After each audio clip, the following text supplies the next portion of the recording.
Okay, we just posted another video of some gameplay, and I'm gonna give you some review on three. Played a little bit of three of these games on Nintendo, so we'll give you a little short kind of video review on each of these, well, as short as we can. First, tried Alter Ego.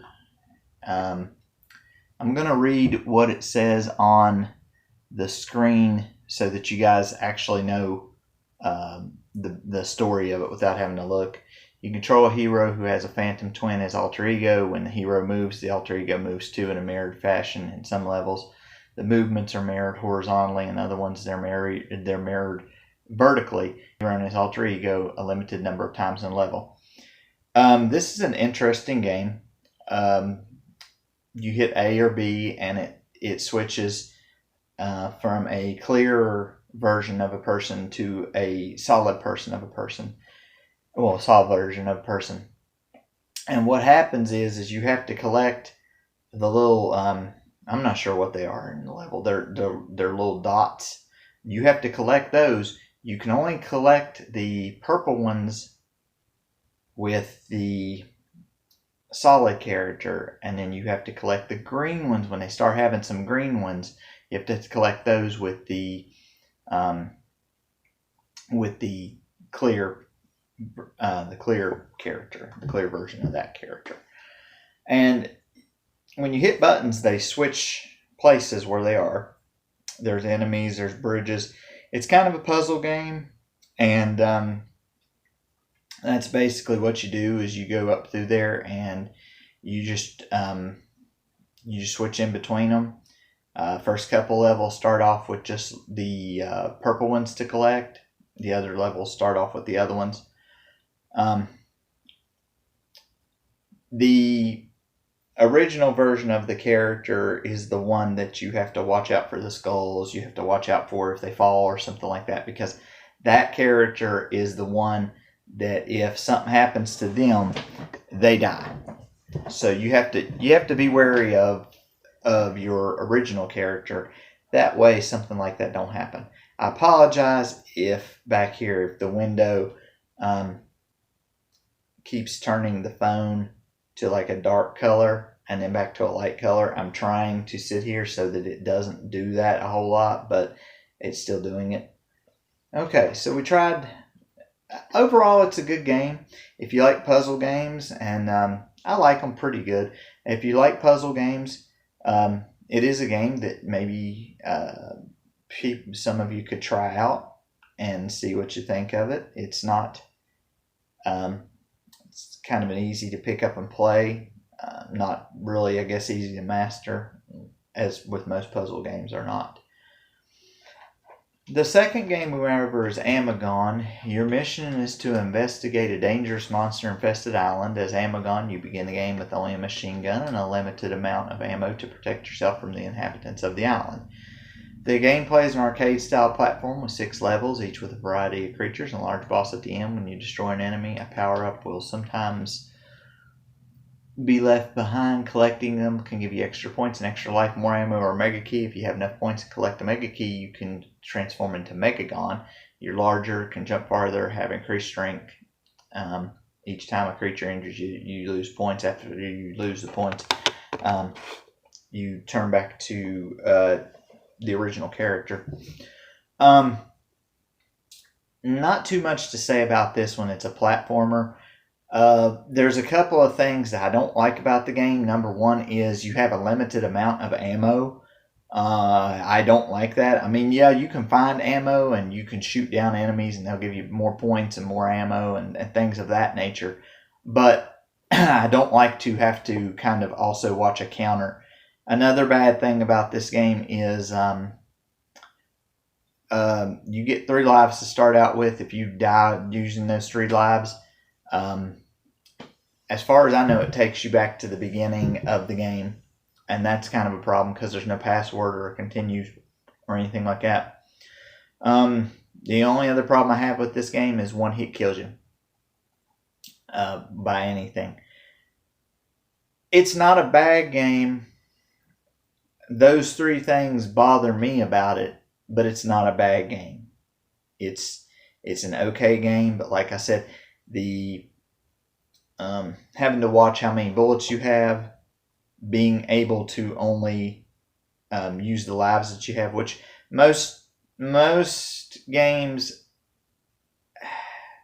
have a continue option or maybe even a password system, but some of them don't. Some of them you die and you go right back to the beginning of the game. And yeah, it does make it hard, but at the same point, like I tell people sometimes, trial and error, and this is one of those. It's trial and error. I wasn't able to get to the end of the first stage. It doesn't necessarily mean this is a bad game. Just some of the stuff needed to be changed just a little bit on the game, but given enough time, given enough trial and error, you could probably get through it. Shouldn't be like real awful bad. The last game we played is the one that I want to talk about. But first, I'm going to talk about one that you may have seen me skip over. It's called American Dream. American Dream is like a casino game. It did make it to the United States. You control a character walking from casino to casino. All that I seen that they had on the games was slot machines, or what was the equivalent to a slot machine. So that got real boring real quick. If you hear the dogs barking, they're barking at somebody.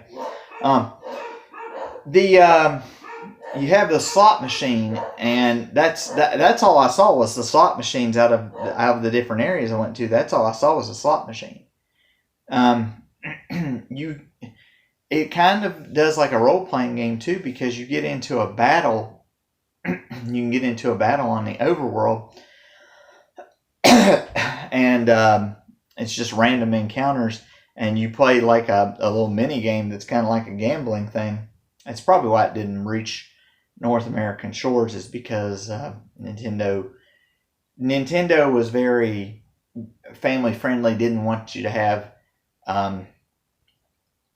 didn't want like a lot of violence in their games. Didn't want a lot of foul language in their games. They wanted to seem like they were a company that was we're family friendly. You can have your family play all these games. And like I said, there's in the library, there's different ones, and there's different things on each one. But, it still kind of was family friendly to a point. So most of them were family friendly games. The last one I want to talk about is American Gladiators.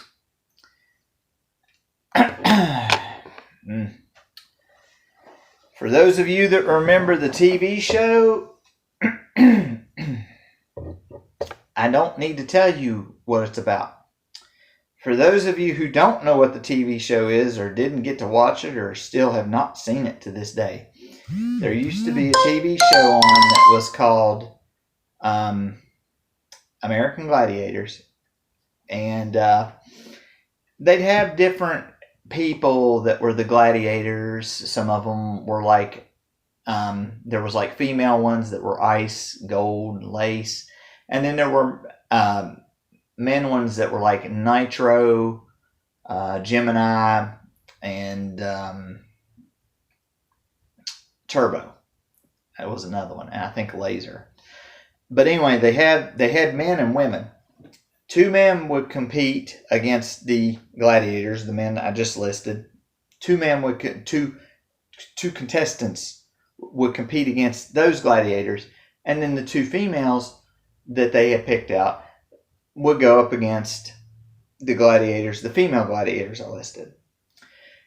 And there would be events, and one of them would be like a wall that they had to climb up. One of them would be there was an assault one where you grabbed a weapon at a station and tried to shoot a target over the gladiator. As I'm telling you these, I'm going to tell you how the game goes, so I'm going to switch back and forth between what was the difference between the TV show and the game. It was a very popular show for a long time, but after a while, you see the same stuff all the time. Nobody wants to do it. What would happen though in those is you would get points based upon how you did in the events, and then at the end of the show, the two people would compete head to head on a thing called the Eliminator. Now, the Eliminator was an obstacle course. I think it started off with some like a treadmill type thing that was kind of arched up. You had these little bicycle handle things that you'd have to turn to get across this pit. If you fail or something like that happened on one of these things, you would get penalized, and the gladiator would have you there for so many seconds. Depending upon how many you gained seconds for knocking off the gladiators in events prior to the elimination, or prior to the eliminator. So one contestant could have done really well, one contestant could have done terrible, and the contestant that done really well could have up to a 30-second lead on this eliminator course. So the referee would blow the whistle, drop his hand, that person would start. After 30 seconds, the referee blows the whistle again, drops his hand, and the other person starts. So you really needed to try to do better than the other person so that you could have a little bit of a head start in the elimination. Now, in the eliminator. But sometimes it didn't matter, because sometimes people would get on the eliminator and they'd be ahead and they'd lose. I think there was even one part where they climbed up a cargo net, if I remember correctly, zipped down a zip line, and then they'd have to run through these doors, and you'd have to pick the right door, because if you didn't pick the right door, you had to go over walls with a rope first, and then you would have to go through doors. And there were gladiators behind one or two of the doors. So you had to try to pick the right door, otherwise the gladiator will hold you up.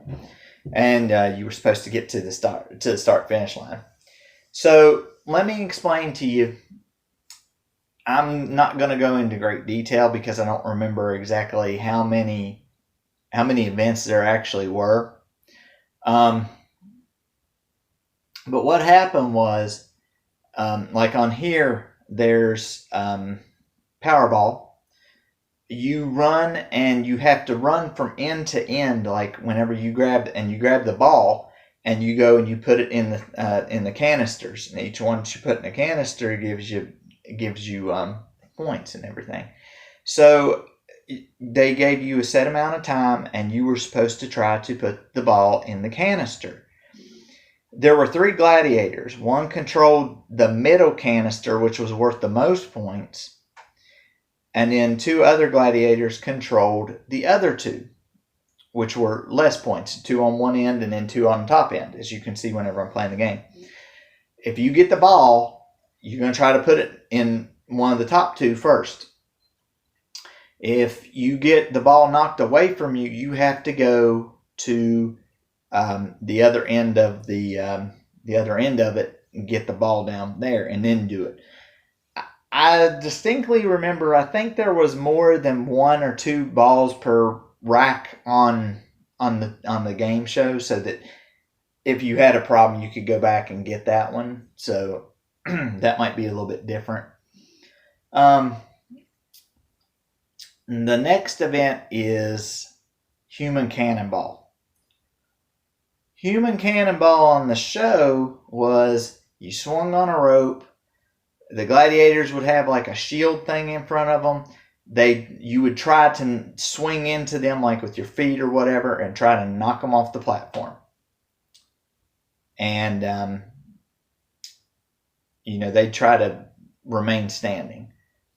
So that was kind of a different thing. On here, it's basically the same thing. You jump on the rope when it comes across. You ride it all the way to the other side. You hit the button, and you try to hit the button so that it's angled so that you hit them in the front. Because if you can hit them in the front, usually you can knock them off. Now, we'll go with Assault next, because I'm going to talk about the Wall and the Joust, the 2 last ones. Assault, on the show, there was a gladiator and they had a ball, like a tennis ball type machine. If you got hit with one of those balls, you were out. But you could go behind these stations and you could get little weapons, like one of them had balls that you could throw and everything else, and one of them would have like a little, like almost like a Nerf gun to shoot up through there, and you were trying to hit. The gladiator had a target above their head. You were trying to hit the target above the gladiator's head. That's how you got points. You either got points for doing that or points if you could get to the end and hit the button. There was a button at the end that would give you points, but at that point you were right at the gladiator, so you had to be pretty good to do one of the two things, either hit the target or to get up there and hit the button. But they had different types of things to use at each station, and you tried to run from station to station without getting hit with one of those tennis balls, or you tried to stay behind the station without getting hit. So that's how it was on there. Now on the game, it's a little bit different. They back up. The stations are still there, but the gladiator is in a machine that they ride. They back up in and they go from side to side trying to shoot you, kind of like a vertical shooter, if you will. One of the ones that's like 1942 or 1943. The shooters that go up and down instead of across, like Gradius and those did the across one. 1942 and 1943 do the up and down. But anyway, so you couldn't stand behind the station this time because you couldn't hit them with anything. So you have to pop out. You have to dodge them and try to make it either to the end, or you have to try to hit them so many times. Now, there's two other events. The wall is by far the worst. The wall on the television show and on the video game is exceptionally hard. On the television show, they would start up a wall. The contestant would start up a wall. They'd have a gladiator behind them. They'd start up a wall.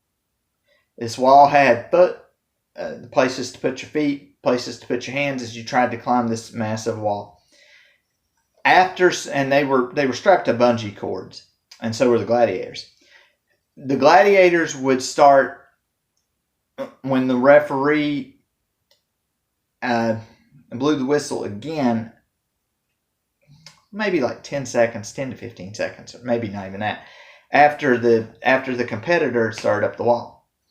Well, the gladiators were a lot better at this wall most of the time than the contestants. So most of the time they could shoot right up the wall and about pull the contestant off. What the gladiator's job was, though, was to pull the contestant off the wall. If you got pulled off the wall, you got no points. I don't think you got any points. If you managed to get to the top of the wall and hit a button up there, you get points. But it made it a whole lot easier. If you could make the gladiator lose their footing, it made it easier to climb to the top. Because then if you lost, you only had yourself to blame. And you didn't have anybody else to blame but yourself. So if you were that bad, you didn't make it. So now on the game, you have to alternate between the A and B buttons with the directional pad as well. So you have to hit A, B, A, B, A, B. And at the same time, you got to be moving the control pad. And one controls one of your hands, the other controls the other hand, and then you got to go up the wall. The wall that they had on the TV show was like a straight up wall. The wall on the game is a whole lot different. It is crisscross up and down, and I don't even know if I've ever made it all the way up the wall. And the last event is Joust. I want you guys to, when you watch the video, I want you to listen whenever you knock somebody off in Joust, especially the computer controlled characters. Joust on the television show was two guys had these big things. They looked like huge Q-tips, and they were on pedestals, and they were split apart on those pedestals. The competitor and the gladiator, and they tried to knock each other off with those huge jousting sticks that look like Q-tips. On the game, you jump over to them, then you fight them. You try to knock them off. If you knock them off, then you get to go on to the next one, and you have to jump over to him. And you keep doing that. The sound that they make when they fall off is hilarious, though, because it sounds like one of those old school screams off of a horror movie, and it's like, wah! It's like, kind of like one of those, and it's just it's hilarious when you hear that, because it's like overly dramatic. It's really overly dramatic, is what it is. If you could beat them, you could go up in a level, and I think there's up to 4 levels, but they increase with the difficulty, and they look different, and of course you get different gladiators. This game has issues. It has lots of issues. There's rumored to be an eliminator on it. I've never seen it. So you can take it for what it's worth. Maybe I'm just awful at the game. I don't know. But I've never seen it. I've never made it to it. But there is...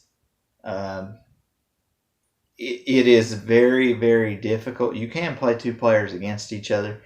It's very, very difficult, though, and the game is very difficult. The control on it, you'll see on the playthrough, on the gameplay of it. I struggled with the controller. You don't realize how bad the control is if you're watching it and not playing it, but it is a struggle with the controller. It really is. It's a fight with the controller. Because, the game, it doesn't respond very fast. And sometimes when you're sitting there whacking the button and everything, it don't happen. So I don't like the game. I don't think it's a good game at all. I've heard other people complain about it, so I don't think it's good. So I think Amagon and Alter Ego are good, but American Gladiators, I'd say if you have a chance on that, just skip it. You might play it once, but just skip over it. It's awful. So there was Password on there too. So, but till next time, we'll see you later.